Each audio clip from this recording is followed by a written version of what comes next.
할렐루야, 그리스도를 날마다 누린 예배 5월 14일 말씀 보겠습니다.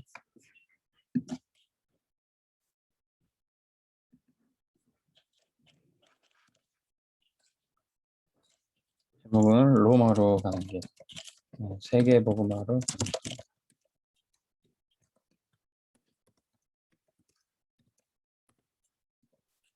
사도행전 27장 24절에서 25절.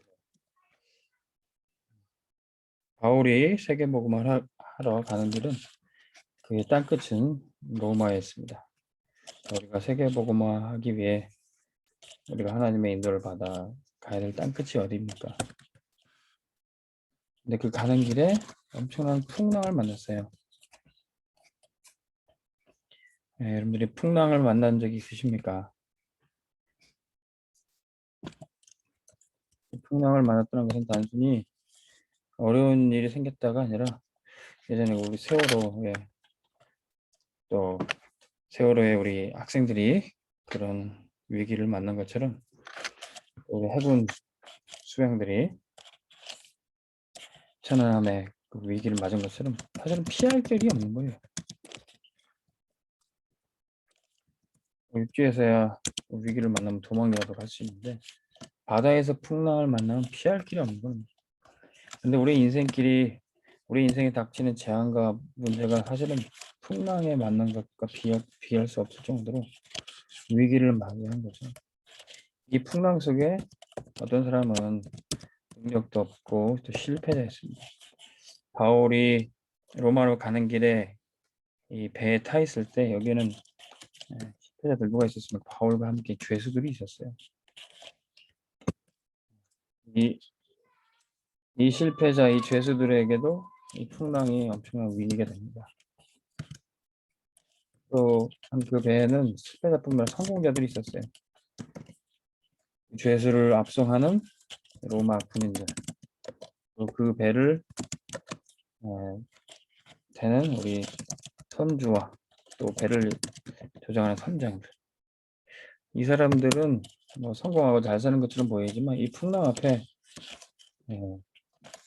똑같이 멸망하실 뿐만 아니라 오히려 이 풍랑보다 더 성공 뒤에 있는 이 흑암에 빠져 있는 거죠. 겉모습은 성공하고 또 부자고 잘 사는 것처럼 보이지만 풍랑에 빠지기 이전에 흑암에 빠져 있는 겁니다. 바로 여기에 이 풍랑 만난 이 위기 상황과 이 사람들 가운데 전도자 바울이 있었던 거예요.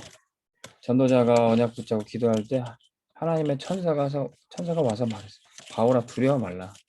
네가 가이사 앞에 서야 될 사명이 있을 것이다. 너와 함께 항해하는 모든 사람을 네가 살릴 것이다. 예. 풍랑의 위기 속에라도 전도자 한 명만 있으면 다 살릴 수 있게 됩니다.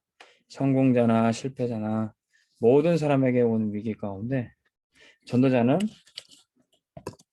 생명 살리는 사명이 있어요. 그렇기 때문에 전도자는 풍랑이 와도 사명이 있는 자는 죽지 않습니다. 사명 있는 사람 누굽니까? 하나님 왜 이 풍랑을 허락하시는 거예요? 하나님 왜 나를 이곳으로 보내시는 거야? 이유를 아는 사람. 하나님이 왜 이런 일을 하시는 거야? 성공자나 실패자나 모든 사람에게 무엇이 필요한가? 저 같은 사람들 풍랑 앞에 갑자기 닥치는 재앙 앞에 아무것도 할 수 없어요. 그래서 오직 복음만 필요한 겁니다. 또 해병대에 있을 때 백령도에 근무하는데 갑자기 천안함 사건이 터졌어요. 갑자기 닥치는 재앙 앞에 뭐 계급이 상관이 없고요. 그들이 가지고 있는 능력이 상관이 없어요. 오직 복음만 필요한 겁니다. 이 복음 가진 전도자가 거기에 왜 있는가?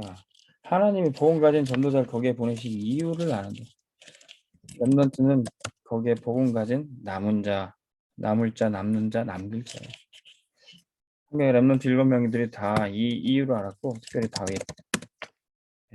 골리앗이 이스라엘 백성들을 위협하고 하나님을 대적하고 있는 그때 아무도 싸울 수가 없었어요. 그 위기 앞에 오직 다윗만이 복음 가진 다윗만이 싸울 수 있었습니다. 오히려 그의 형 엘리압은 네가 여기 왜 왔느냐? 돌아가라. 그때 다윗이 얘기하죠. 제가 왜 여기 올 이유가 없겠습니까? 하나님이 저를 이곳에 보내신 이유가 있습니다. 하나님이 우리 렘넌트들을 학교에 또 직장에 보내신 이유가 있습니다.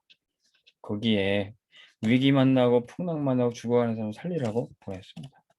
이 이유를 아는 사람은 어떤 문제가 와도 절대로 무너지지 않고 승리하는 렘넌트입니다. 이 위기 아는 사람 또 하나님의 시간표를 알게 돼요. 하나님의 시간표. 하나님의 시간표는 반드시 우리를 그 시간, 정확한 시간에 따라 인도하시게 되어 있습니다. 바울이 에베소 교회에서 전도하고 큰 부흥을 맞이했어요. 근데 하나님의 시간표 따라 하나님께서 바울을 어떻게 인도하십니까? 사도행전 19장 21절에 내가 로마도 보아야 하리라.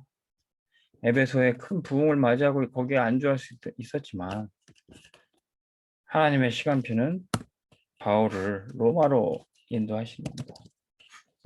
그런데 가는 도중에 바울을 고소하고 로마와 또 온 유대를 혼란시킨 사람으로 고소하게 됩니다. 법정에서 바울이 서게 되죠. 네? 하나님이 이 바울의 말을 인용하시면서 로마도 보아야 하리라는 이 바울의 결단을 하나님 들으셨어요. 법정에서도 고소당하고 위협이 되는 그 상황에서도 하나님이 이 바울의 결단을 바울의 헌신을 받으신 거예요. 바울아, 네가 로마에서도 복음 증거해야 될 것이다. 로마를 단순히 가보는 정도가 아니라 로마에서 전도할 것이다. 이렇게 말씀하십니다. 하나님 우리의 작은 기도라도 언약으로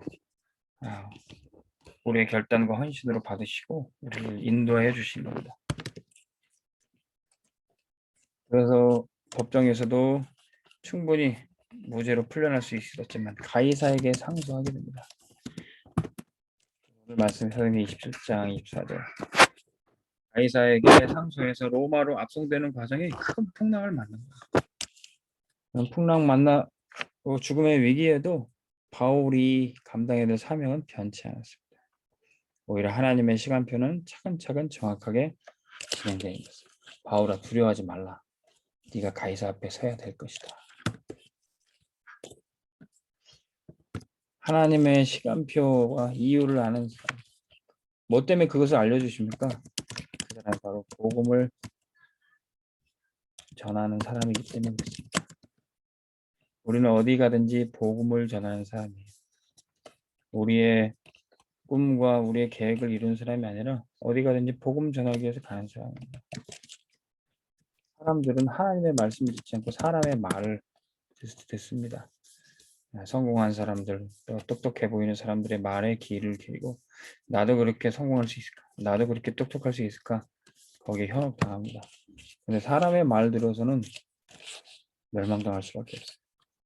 여기 바울이 그 배 출발할 점에 풍랑이 올 것이다. 바울이 미리 말했었는데 선장과 선주와 로마 군인들은 바울의 말을 신뢰하지 않고 나름대로 선장이 전문가라 생각하고 선주가 또 돈을 벌기 위해서 배를 운영해야 되기 때문에 결국 그 배를 띄우게 됩니다. 로마 군인은 바울의 말을 무시한 채 이들의 사람의 말만 따르게 됩니다.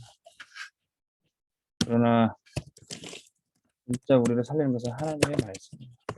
하나님의 말씀에 대부분의 사람들이 귀 기울이지 않으니까 위기가 닥치는 겁니다. 재앙이 오는 겁니다. 그때와 비로소 하나님 말씀에 순종하게 돼요. 위기 현장에 하나님은 전도자를 준비하셔서 그 위기 속에 전도자의 기도가 있게 됩니다. 그럼 전도자의 기도 속에 하나님께서 천군과 천사를 보내시는 거예요. 그때 바울이 그 풍랑 앞에 배 갑판으로 올라가서 어떻게 하면 피할까 나와야 되는데 배 밑창으로 깊은 곳에 들어가서 기도합니다. 그래서 기도할 때 하나님의 천사가 와서 바울에게 얘기하는 겁니다. 바울아 두려워 말라. 네가 가이사 앞에 서 할 것이다. 그리고 너와 함께하는 모든 사람들 네가 살릴 것이다. 이게 복음 전하는 사람들이 받는 축복입니다. 하나님은 지금도 우리가 언약 붙잡고 기도하는 곳에 보좌의 축복을 허락하시고 하늘 군대 천군 천사들을 보내십니다. 자, 이제 우리 어디 있든지 복음을 전하기 위해 하나님의 이유와 시간표를 아는 사람은 무엇을 준비해야 됩니까?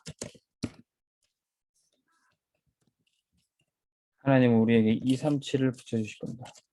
그래서 237을 다민족, 237 5천 종족을 맞이할 준비를 해야 됩니다. 그래서 우리의 교회와 우리의 성전이 237을 맞이할 성전이 됩니다. 그들을 맞이할 수 있는 치유할 사역이 됩니다. 그들을 제자로 렘넌트를 서밋으로 이루는 미래가 준비됩니다. 우리는 로마로 237로 세계복음화하러 가는 길에 이것을 준비해야 되겠습니다. 하나님 아버지 감사를 드립니다. 우리를 세계복음화할 자로 어디든지 가서 위기를 해결하고 복음 전할 자로 불러주시니 감사합니다. 우리의 힘이 아닌 언약 붙잡고 전도하고 또 하나님의 말씀을 전할 때 그런 역사가 나타나게 도와 주옵소서. 바울이 풍랑 속에서도 하나님의 놀라운 역사를 체험했던 것처럼 우리 렘넌트들이 있는 어떤 현장에도 위기가 닥치더라도 승리하고 모두를 살리게 하여 주옵소서. 예수 그리스도의 이름으로 기도합니다. 아멘. 승리하시기 바랍니다.